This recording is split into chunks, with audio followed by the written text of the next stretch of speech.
Scott Friedhoff, I haven't seen you for a couple years. Yeah, it's been a while. It has been a while, but you know what?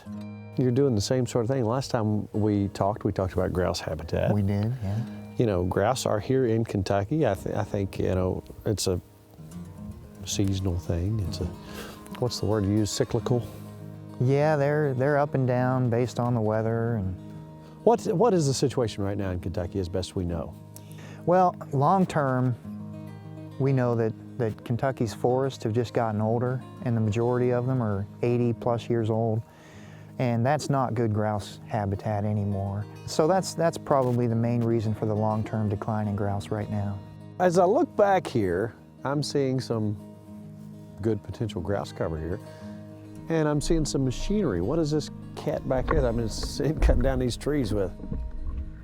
The bobcat machine and the tree shear attachment make quick work of cutting down trees. It just takes a few seconds for that tree shear to cut a tree down versus someone with a chainsaw, which is, you know, several minutes. So it makes faster, more efficient work for us to set back forest succession and create this young habitat that wildlife need.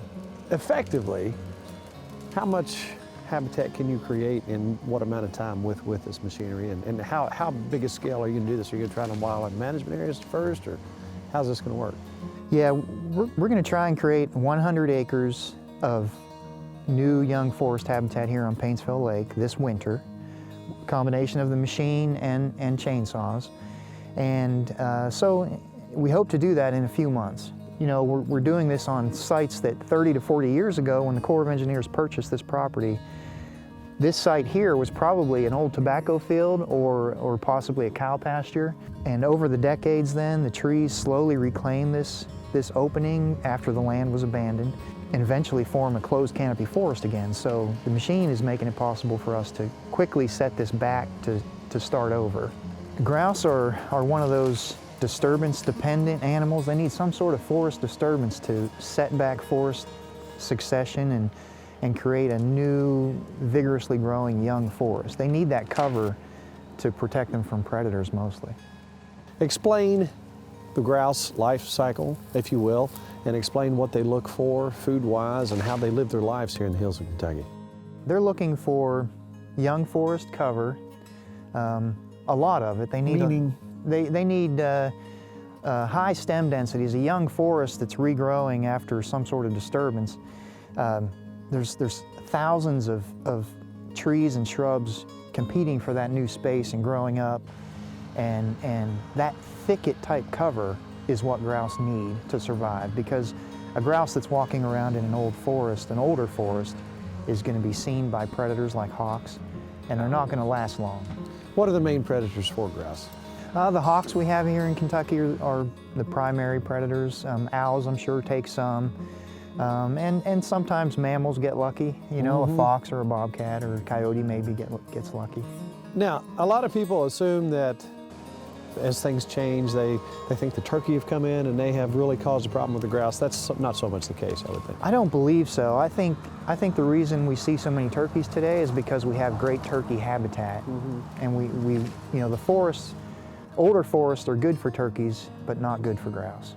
So, 100 years ago, 150 years ago, when people were in here cutting and hacking and doing this sort of thing, the habitat was really prime for that. It was fantastic for grouse. Based on what I've heard from many of the hunters here in Kentucky who were around for the good old days of grouse habitat and hunting, there was a lot of reverting farmland that was being reclaimed by the forest and provided perfect habitat for the birds, and it was everywhere. It was all across the landscape. Now, is there an existing grouse population in here?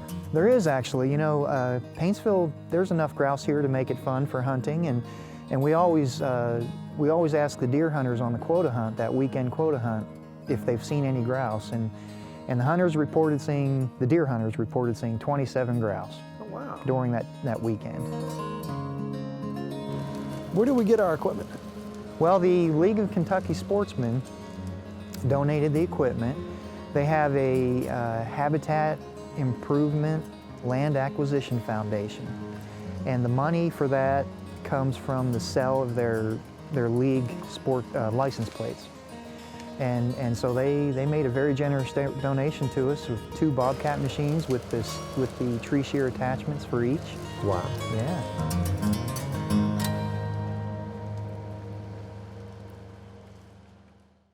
Mark Nethery, League of Kentucky Sportsmen. Tell us about the LKS. Well, the League is Kentucky's oldest sportsman organization, founded in 1935. Same year you were born. Not quite. Maybe you. Oh yeah, actually. The League represents all walks and facets of sportsmen.